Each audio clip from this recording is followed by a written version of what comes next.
From the broadcast center at BCIT's Burnaby Campus, this is All Talk Radio. You're listening to 1680 The Crow.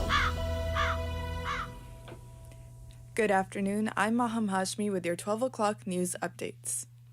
Merritt RCMP is currently investigating multiple shootings from early this morning. A statement from the Merritt Detachment states that shots were fired before dawn in 3 areas, including the city and in 2 locations north and south of the community. Police believe all the incidents are related and targeted. They say that they do not believe there's any further risk to the public and will have a significant police presence in the areas. They have not released any details about possible injuries or a motive for the attacks. Sergeant Josh Ronda says in the statement that an active investigation is still in its early stages. More information could be released later. Russia launched a wave of missiles into Ukraine, striking out their power just hours ago. Currently, officials say the missiles have landed in Poland and killed 2 people. A senior U.S. intelligence official says that the Russian missiles crossed into fellow NATO member Poland earlier today. A Polish government spokesman did not immediately confirm the information, but stated that the top leaders were holding an emergency meeting due to what he called a crisis situation. The 2 people died this afternoon after the missile struck a village near the Ukraine border in an area where grain was drying. The city of Surrey has voted to dismantle the municipal police force. With more on this, reporter Evan Smith.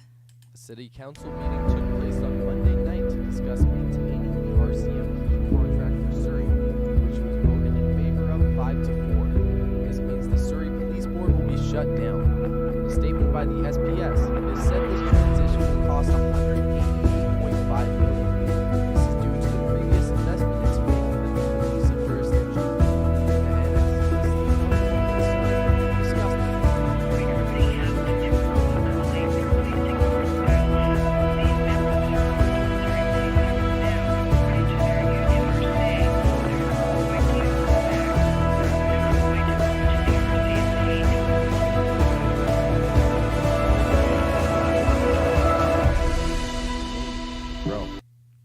We are joined now by reporter Evan Smith.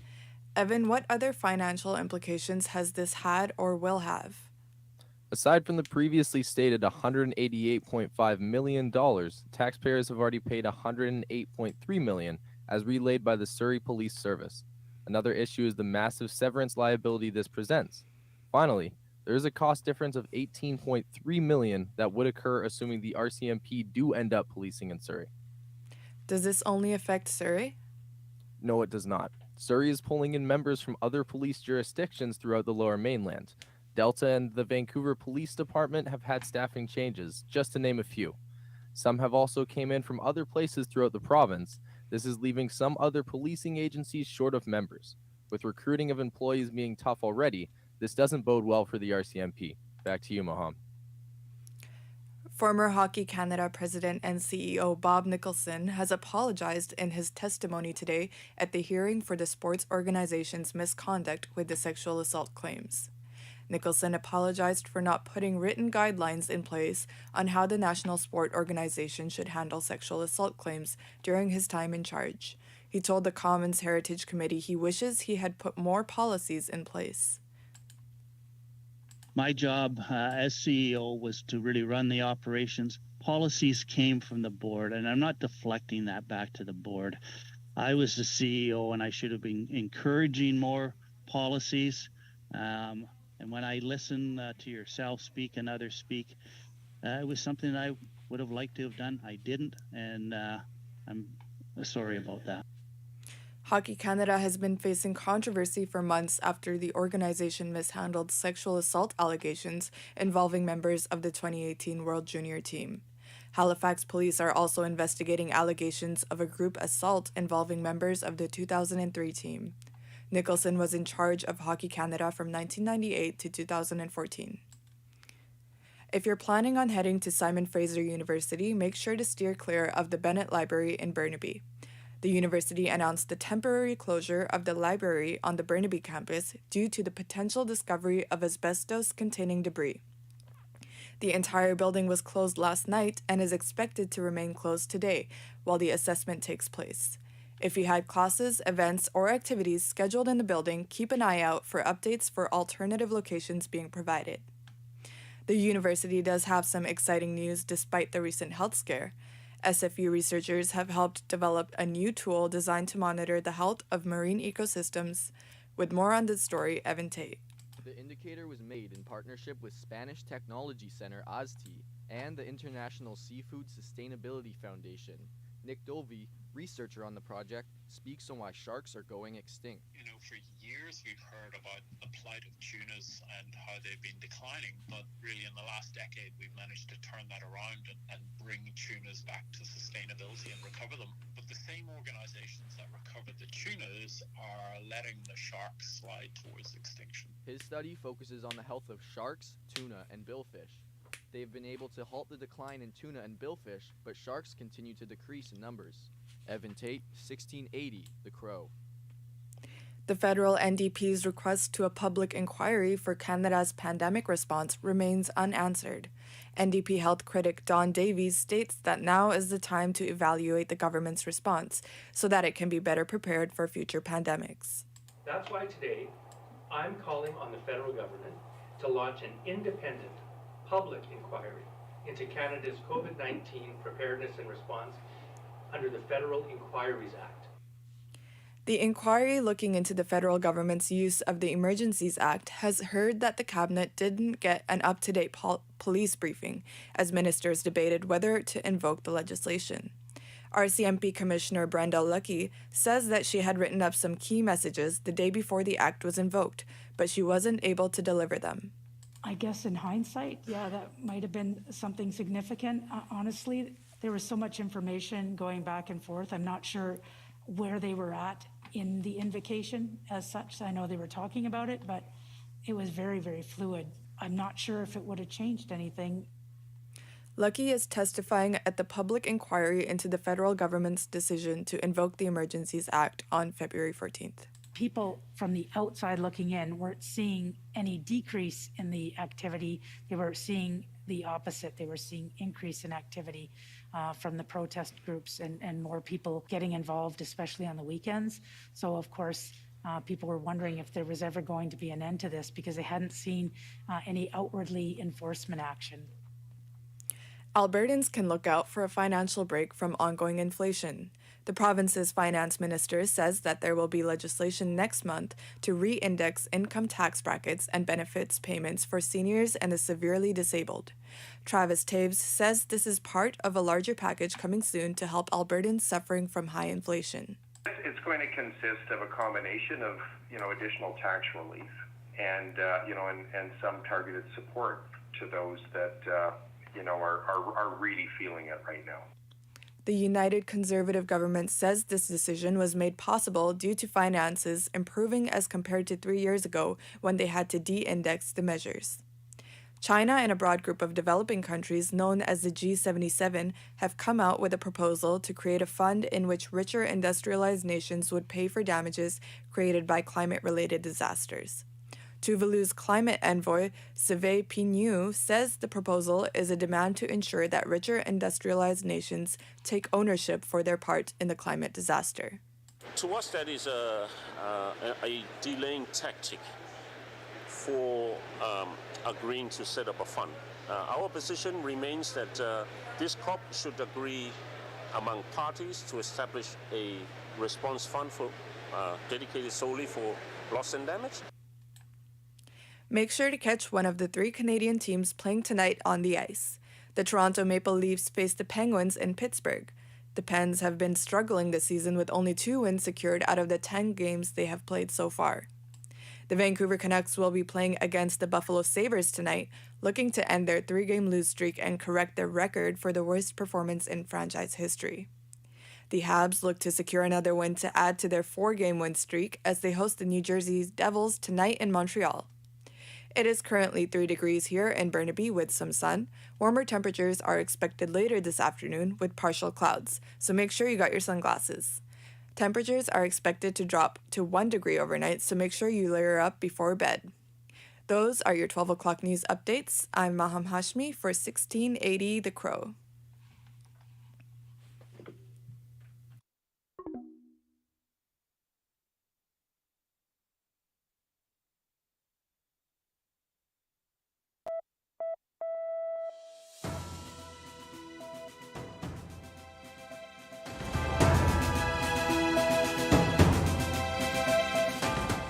Stay tuned for more on BCIT's 1680 The Crow.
It's extremely important for people to stay healthy and to stay active as much as possible.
Everything is changing to digital. Everything is online. People aren't just waiting for the 6 o'clock news anymore. People want their news right now. They want to be able to go onto their smartphone, onto the internet, and see the news that they want to see. Vancouver is growing at, a really rapid rate, the Lower Mainland even, and with the tools that we're given here, we're able to cover all of that. Welcome to BCIT Magazine. I'm Radhika King. In the program, they really leave it up to you. I mean, the help is there when you need it, figuring out how to use the programs like Premiere, Audition, and figuring out how to use the cameras. But it's up to you to sort of experiment and figure out what you can do when you go out in the field. They brought candles and flowers to remember the student who lost her life yesterday. Teresa May says the international community condemns Moscow. They really make sure that you know the basics and you are able to put out a quality product. I'm Brady Tretnero. And I'm Radhika King. Thank you for tuning in to BCIT Magazine.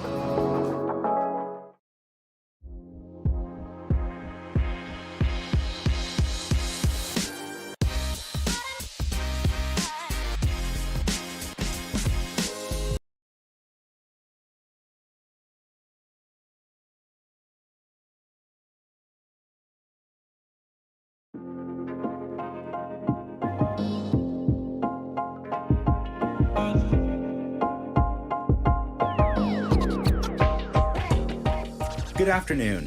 My name is Jacob New, and you're listening to Companion Call on 1680 The Crow.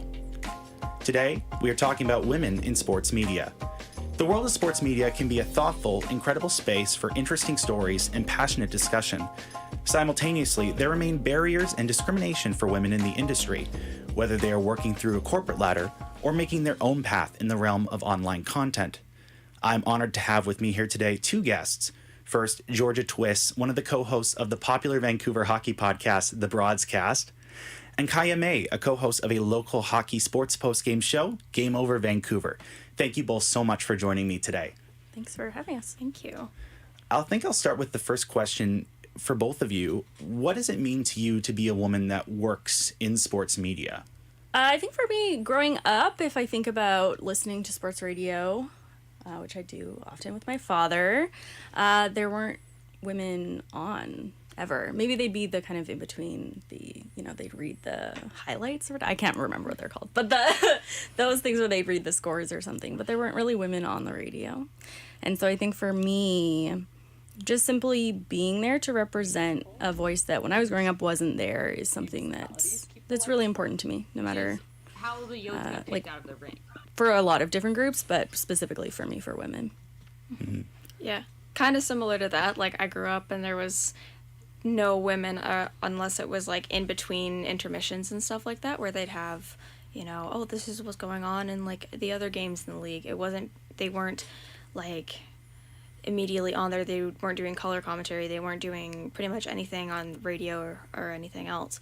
So it's definitely been an interesting step forward, and as someone who's pretty new to this, it's definitely it's kind of like a welcoming thing, but it's also just like wow, there's still a lot more that should be done probably. Yeah.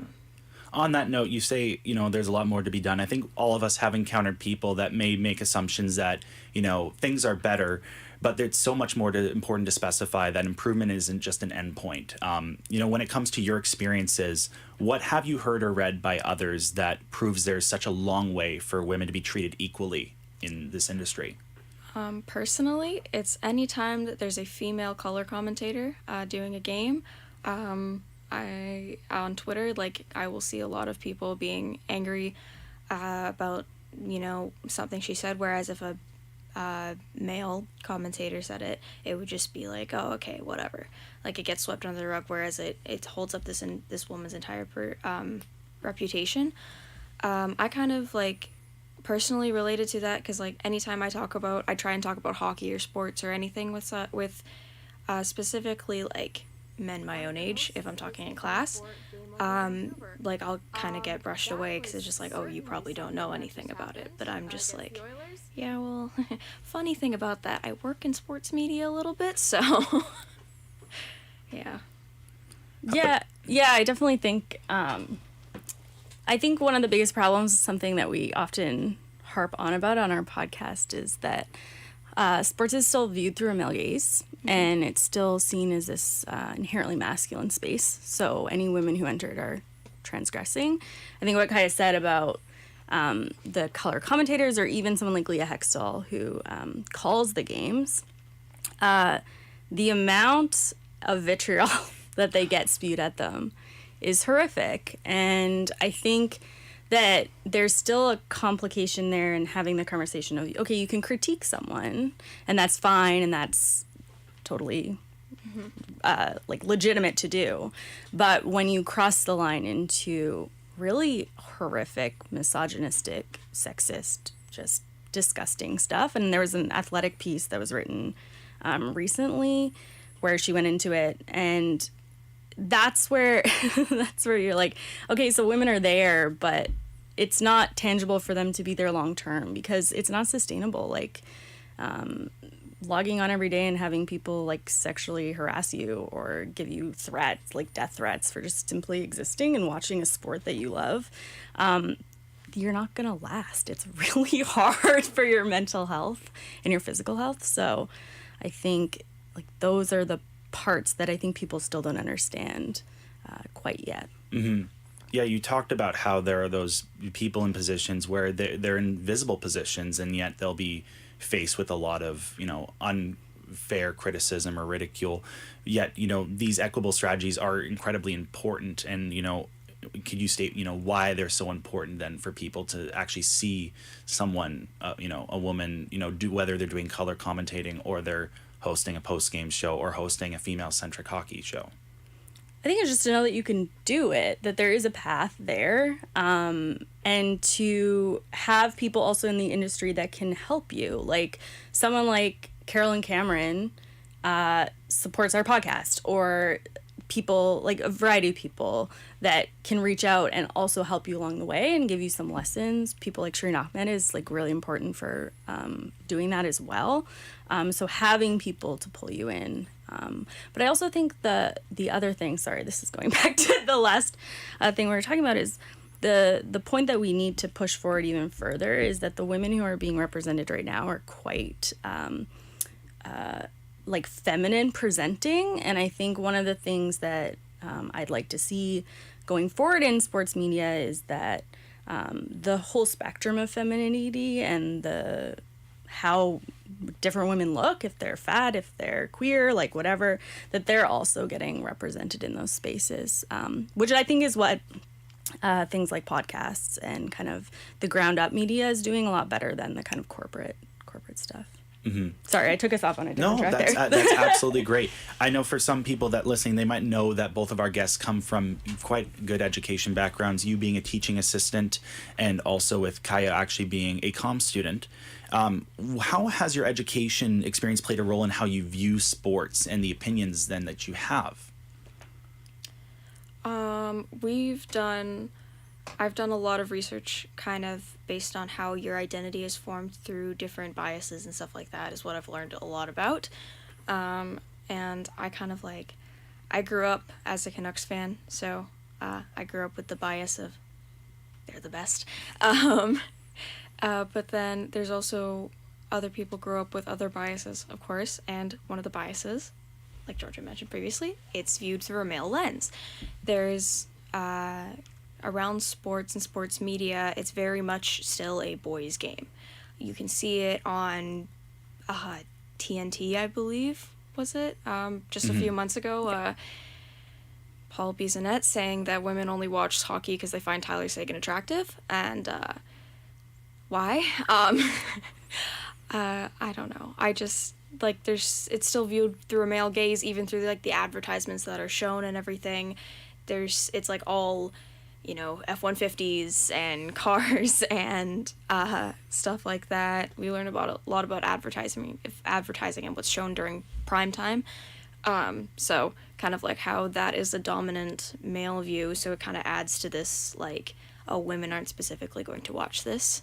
And it's kind of I don't know, you're trying to turn women away from this sport that, hey, they might actually like. Yeah, there is also the criticism that comes from fans, when, in regards to that, the NHL had the hockey is not a soap opera comp comparison that both of you remember, but it's also good because then people that actually are fighting for equality and for that fair view that sport can be viewed in a female-centric way actually show. It's it's there, and it's because there's also the self-parody that hockey is a lot about drama that they didn't think it's all about the game or whatever. And as Georgia mentioned, there's so much vitriol that women face online when it comes to sports dedicated spaces. In your experience, I know both of you have I guaranteed experienced the misogyny of that. Over the last maybe year or year and a half, have you seen it, increase, decline? What do you think is the trend that you've seen so far in the misogyny that you face in those areas? So when we first started the podcast, the first year was horrific.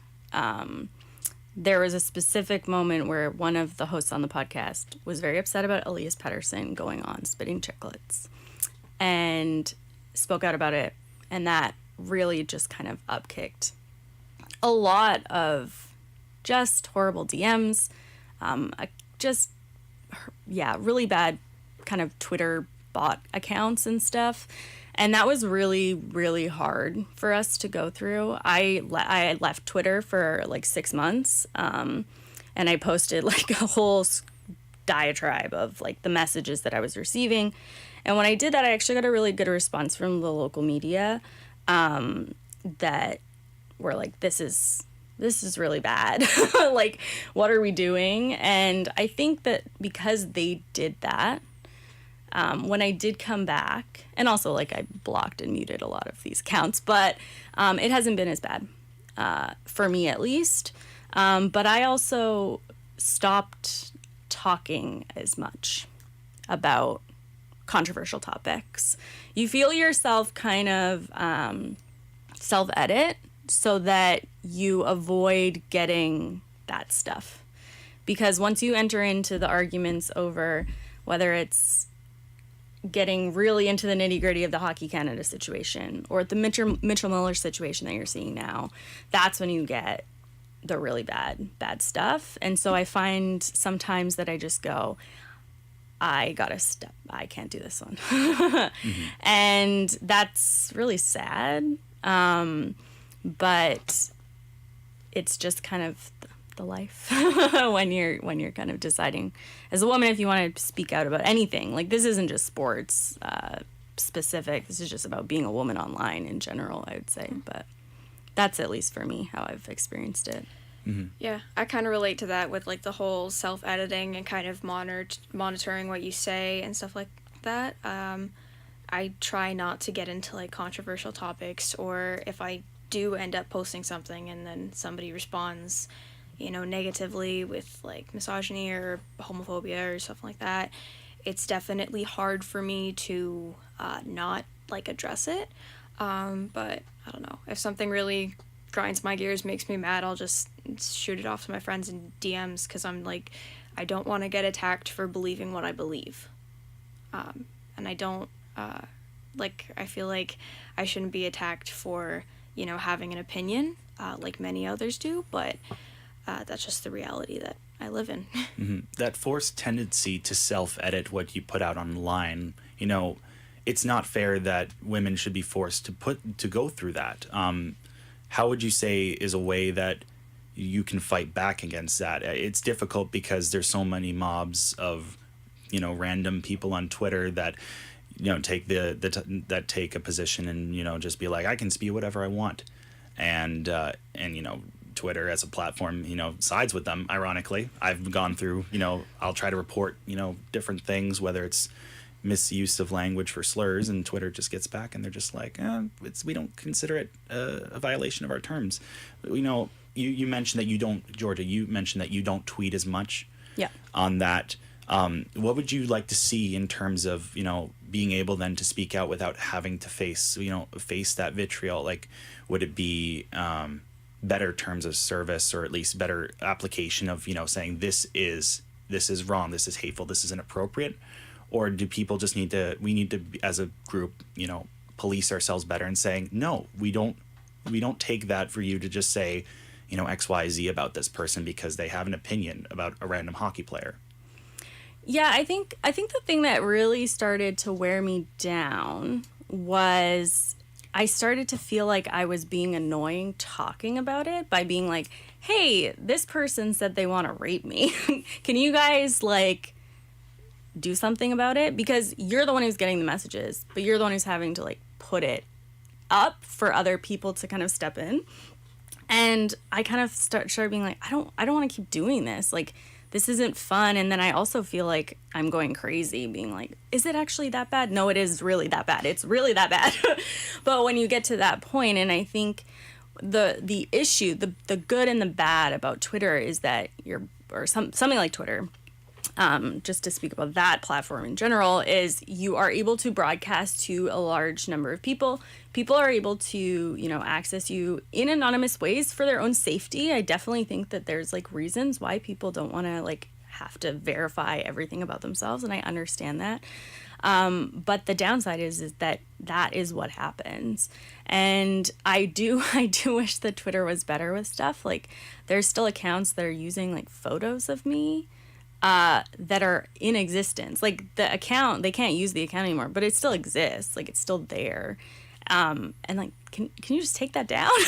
This doesn't seem like it's that complicated to do.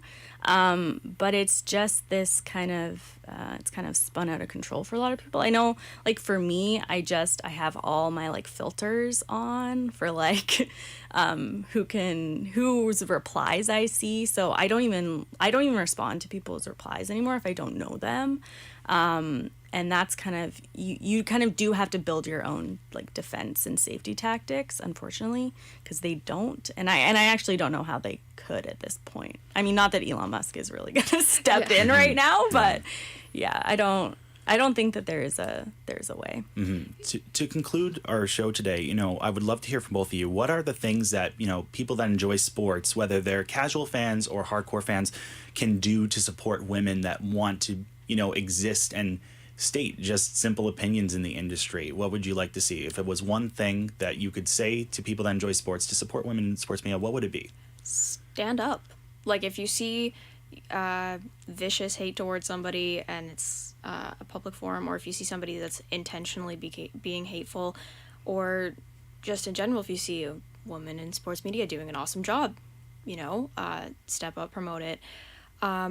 I just see a lot of people saying horrific stuff online, and then no one is defending the person they're attacking, which is a fault, but a fault of our society for being afraid of conflict. But just stand up for people having basic human rights to have an opinion, or that it's not hurtful to others. I feel like I should emphasize that. Yeah, I feel like there's a couple of things. I think like let's just take the broadcast, for example. Like, you don't have to like what we do. I'm not asking. I'm not saying you have to like what I do. And if you don't, then you're a misogynist. It's just you have to accept that we have the right to have an opinion and do what we want and say the kind of things we do and watch sports in the certain way that we want to, which is through a subverted gaze. We're not doing it through the male gaze, but like accept that that's just a different way of watching sports, and just don't police how women watch sports or interact with it. And then the second thing is, I'll say, like, men need to do a better job about calling out their friends, because like a woman can say like, don't do that, but it's more powerful when it comes from another guy sometimes.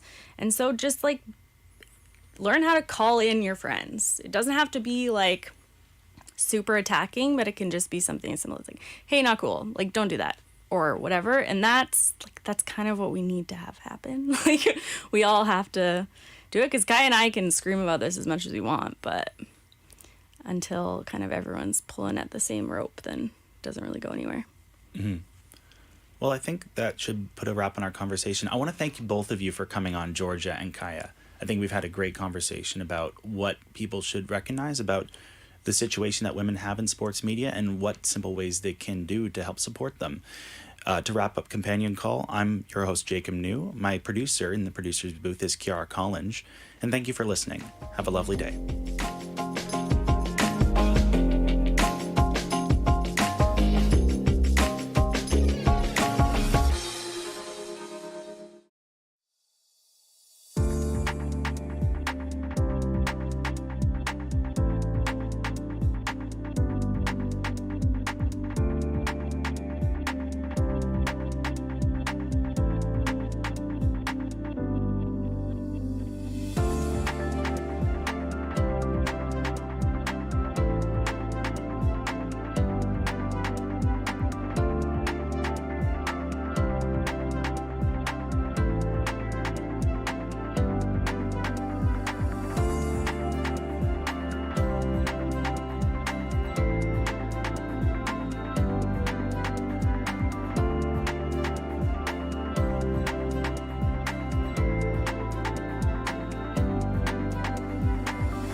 I dream a lot about the day that my family will arrive here in Victoria.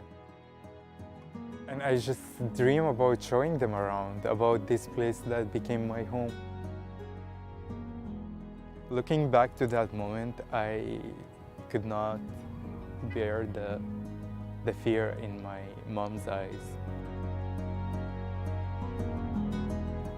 The sponsors are gonna be playing a big part in supporting my family after they arrive to Canada, to give them a sense of home and community.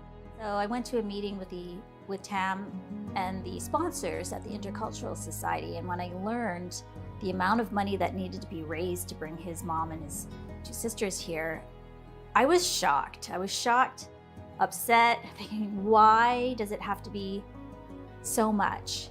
We have formed a sponsorship group of 12 amazing individuals and supporters who reside here in Victoria on the island. And we work with ICA, who's a sponsorship agreement holder. They work in coordination with the Canadian government. And these organizations are giving number of seats every year to sponsor refugees. We're so lucky to get a seat finally after 5 years. You know, his family is just at a risk. I have no idea how he manages each day with his mental health. It's actually amazing how he keeps it together. He's such a hard worker. He's been working. I know that he's been not only doing that, but school on top of it and doing exams, and he blows my mind. You know, we don't appreciate how good we have it here in Victoria. You know, we live in a very wealthy place, a very safe place, and now we know with Ukraine, like that was thought to be a safe place too, and now it's not safe. Syria was once thought to be a fairly stable, safe country to live in. I just can't believe the circumstances they have to survive each day compared to even third world other countries that are out there. It's a whole different level of struggle in places like Syria. We had met on Zoom the last week, I think, with his two sisters and his mother, and they are really beautiful people, and they live in appalling conditions right now in Lebanon. They're illegal refugees. They're not allowed to work. They can barely put food on the table. They get by on what TAM can send them in terms of money. There's been quite a few hard days where he just wants to chat with them, and until that moment happens, he has that fear in him of, are they still there? Are they still breathing? And that's a reality for him every hour, every day. اوكي عادي. كيفكم صباحو؟ تمام صباح الخير. صباح الخير. هاي يا مامي. كيفك يا قلبي؟ اشتغلتم كيفكم انتو؟ هاي ماما كيفك؟ I left Syria, there was like an attack from all around the city, from different parties. And I wasn't sure if I would make it, you know, out of there alive or not. Around that time, like it was really harsh. We had over like 40 missile attack on the city within like 2 weeks. So it was really bad.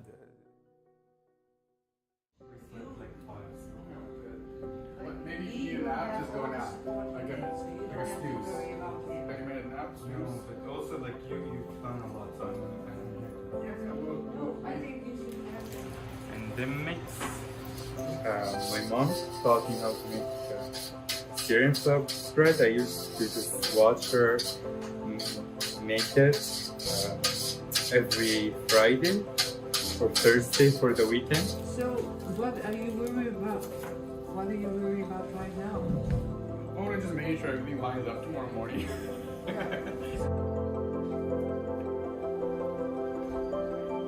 You know, like the GoFundMe page, that's an online thing, and people, you know, can read the story and be inspired that way. But it's to put just the work of making the food and making the scarves and doing the art and people coming together and giving in this more concrete and creative way. Are you excited for today? Yes, it's finally happening.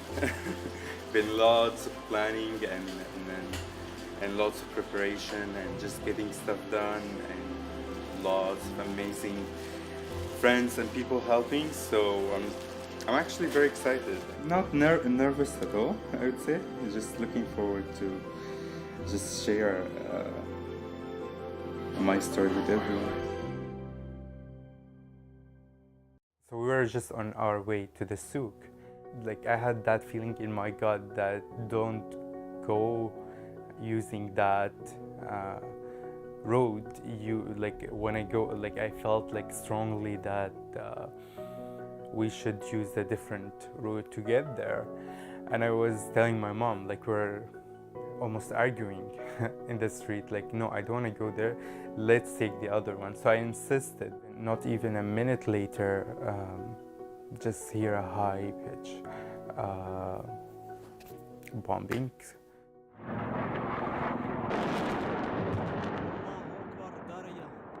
The buildings, the sky, the land felt like everything was shaking and everything was crumbling like a piece of paper. And people were screaming, blood everywhere. It was really scary. Didn't know if my sisters were home. We didn't know if they are still alive or not. And then we're running and back to our house to see what happened, if my sisters are okay or not. And the minutes felt like ages.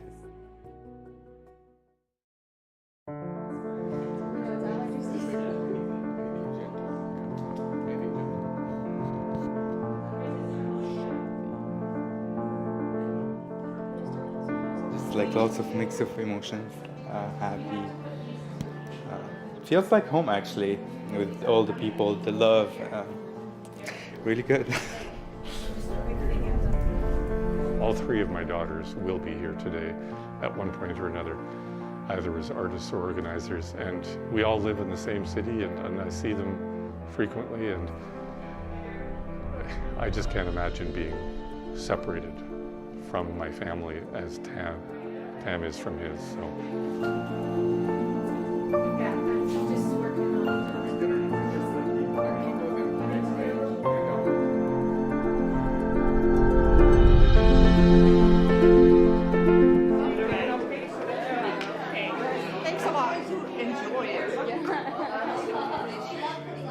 Who's never experienced any of these conflicts, how fortunate I am, and if there's some way I can help, it's nice to do so.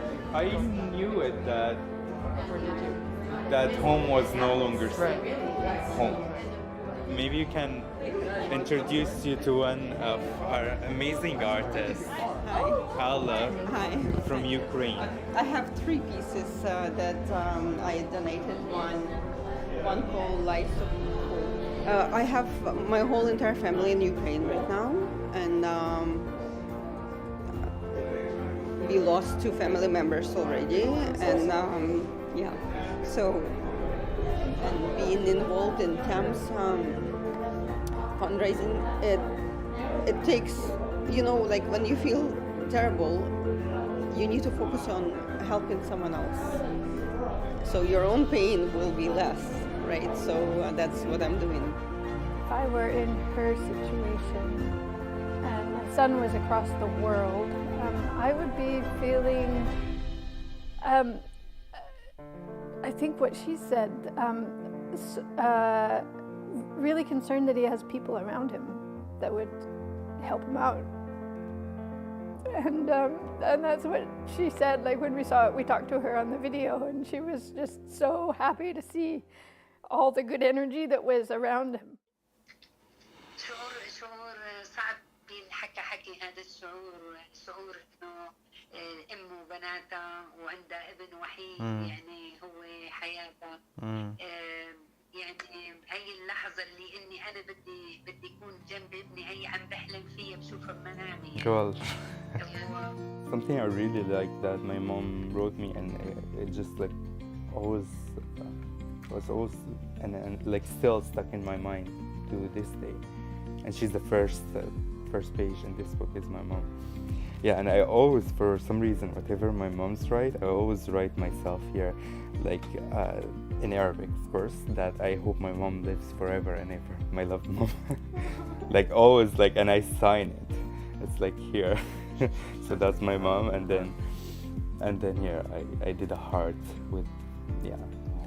So anyway, what she says in here, that life is like a train, and people in each station, they come to, like, you have new people coming and new people leaving. Some people are gonna be good, some of them might not be good, and she's saying, I really hope that your like life, or like your train, your life train is like filled with love and success.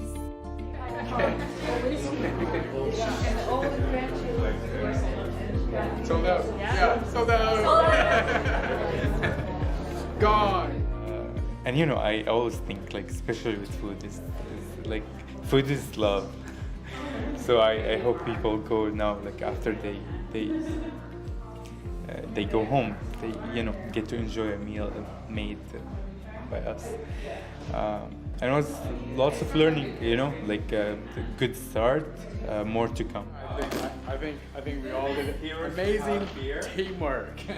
I booked off 2 of my shifts from the hospital so I can be here. But yeah, we all sacrificed time, but it's worth it. We're trying to do something beautiful and amazing, all in good hope and faith for Tam's mom and 2 sisters. And it'll be incredible once it all falls through and they're here safely. They're awesome. Like, sort of like, they're more inspiring than I even expected. Like, they're so bright and hopeful and laughing and smiling and just really enchanting people. And it made me think, oh my goodness, what is, especially as sisters, what are they going to do when they get here? I think they're going to just really do awesome things and really contribute here. So I look forward to meeting them. We just saw my sisters. They were like, they had minor injuries, but we're like crying, all of us, and we held each other and just like grabbed into them. Like it felt like we've lost them, and then we've got them back. That day I will never forget. Yeah, I will never forget that day.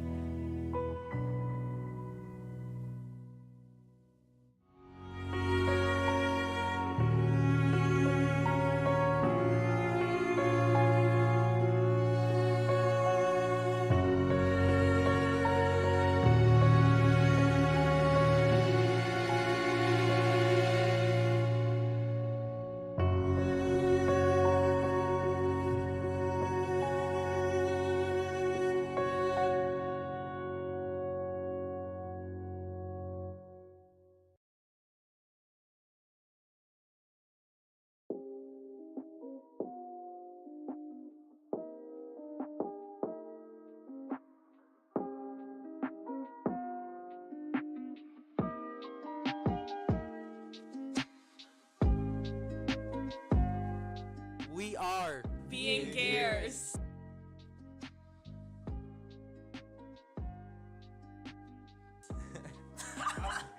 That's cool.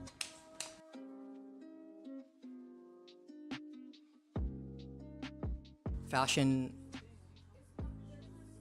is the foundation of being gears, but I think it's also like one of the greatest factors that will even start discussion about being gears. What makes this group so special is because like they have their own identity, you know what I mean? Everybody has their own personal styles. they have their own special talents and their own creative endeavors. And I don't know, we're like the Avengers, dog. Yeah, we're. Who's who? I'm like. Black Widow.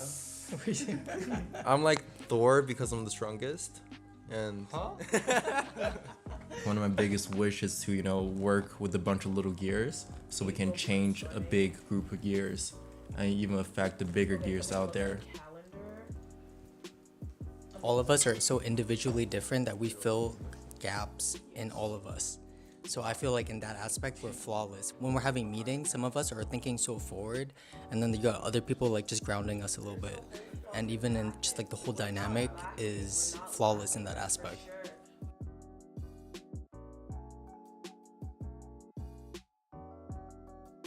The lookbook's gonna be a showcase and also just an opportunity for us to get into the studio way more often. It's a very good starting ground for us to build our own portfolios and show people what we're capable of. Yeah, something like this, I would say is pretty good for tote bag. Yeah. Like, it's not stretchy, it's sturdy. Fashion actually like brings out a character in you. You know, like when you're feeling good, when you're feeling fresh, you act totally different. You don't have a Sharingan. No Sharingan. It says Sharingan. What do you mean Sharingan? Like my full name is like Nicholas. I never tell people I never introduce myself as that. The most fulfilling thing that I can imagine out of gears is seeing other people form their own little groups because of us and just doing things. Like imagine some kids in middle school, high school being inspired to do the same things, even if they don't go anywhere with it. But to start it and just even think about it is super fulfilling. I think we should all just be looking for ways to make money and get grants, get this. If we can get a $2,000 scholarship. It just all goes back to the point of like looking good and feeling good, man. It's as simple as that. It really is, man. So 100%. You know, if we can be like the poster childs for that, to try to promote, that as much as we can.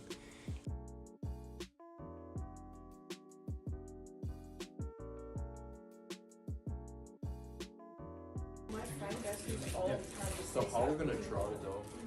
Fashion and music, there's like that culture, the culture aspect of it, it all comes together through music, through art, through clothing.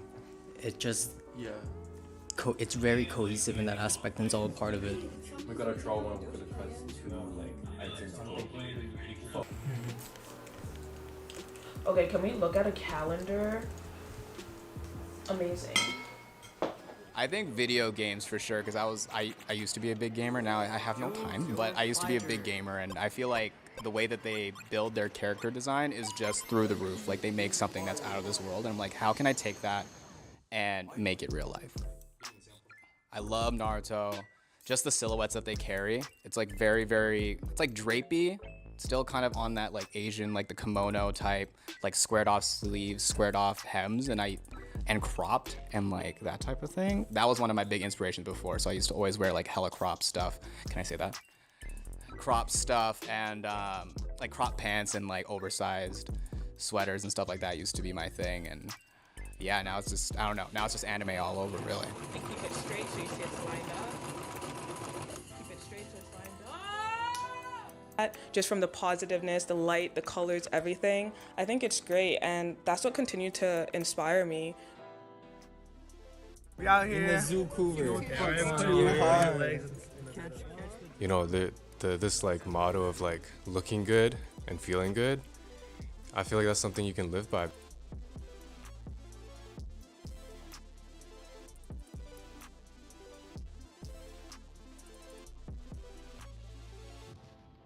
Like, I feel like people always limit themselves in the ideas that they want to do and they never really pursue it. But if we can show that and like, hey, it's getting done by a bunch of kids, that's community right there. You feel attachment to that.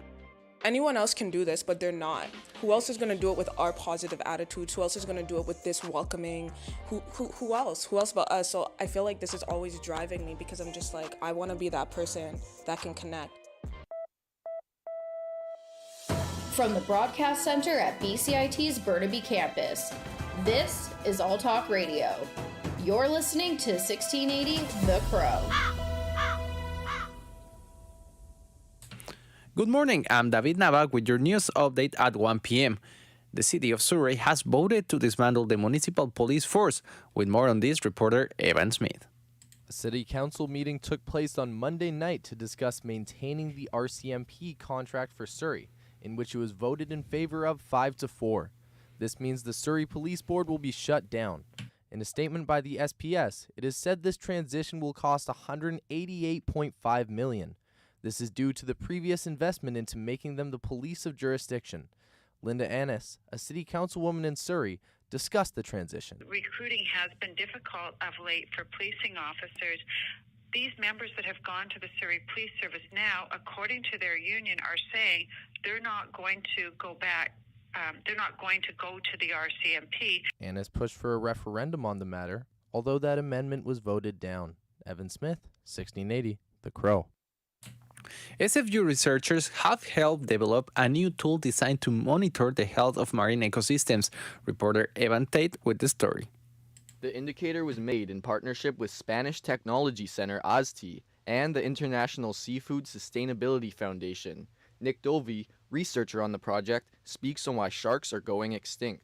For years we've heard about the plight of tunas and how they've been declining, but really in the last decade we've managed to turn that around and bring tunas back to sustainability and recover them. But the same organizations that recovered the tunas are letting the sharks slide towards extinction. His study focuses on the health of sharks, tuna, and billfish.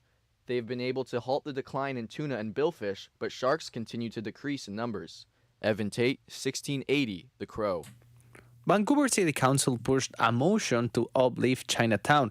Reporter Dennis Enoglu has more.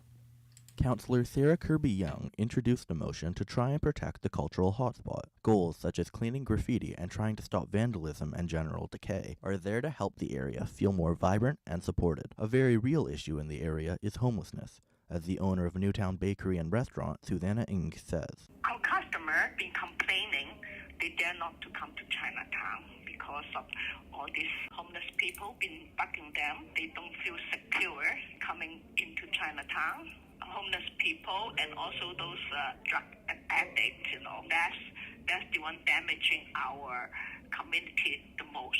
A major part of the uplift motion is taking cues from the San Francisco Police Department and their work in partnership with the San Francisco Chinatown. Dennis Shinolu, 1680, The Crow. Merritt RCMP is currently investigating multiple shootings in the Merritt, Coldwater, and Mehmet Lake Road areas early this morning. Police believe all the incidents are related and targeted. Police say they don't believe there is any further risk to the public and will have a significant police presence in the areas.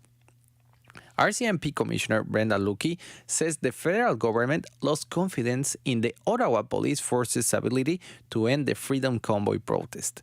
Luckie is testifying at the public inquiry into the federal government use of the Emergencies Act last winter.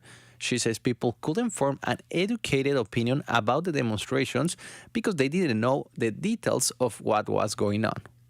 People from the outside looking in weren't seeing any decrease in the activity. They were seeing the opposite. They were seeing increase in activity from the protest groups and more people getting involved, especially on the weekends. So, of course, people were wondering if there was ever going to be an end to this because they hadn't seen any outwardly enforcement action. A senior U.S. intelligence official announced that 2 Russian missiles crossed into Poland and killed 2 people. Even though there is no official confirmation from Poland, reports indicate that Poland's prime minister already ordered an emergency meeting with his cabinet. Reports indicate that the village where the missile struck is located 15 miles away from the Ukrainian border. Canadian Defense Minister Anita Anand says she's aware of the reports about Canada's NATO ally, but can't comment yet on what it could mean. I am aware of the reports. It would be imprudent for me to comment on them at this point. I am in close touch with our Polish allies, and we are monitoring the situation very closely. If confirmed, the strike will mark the first time in the Ukraine war that Russian weapons have come down on a NATO country. It's currently 8 degrees here in Burnaby with some sun. Warmer temperatures are expected later this afternoon with partial clouds, so make sure you got your sunglasses. Those were your 1 p.m. News updates, I'm David Nava for 1680 The Crow. Stay tuned for more on BCIT's 1680 The Crow.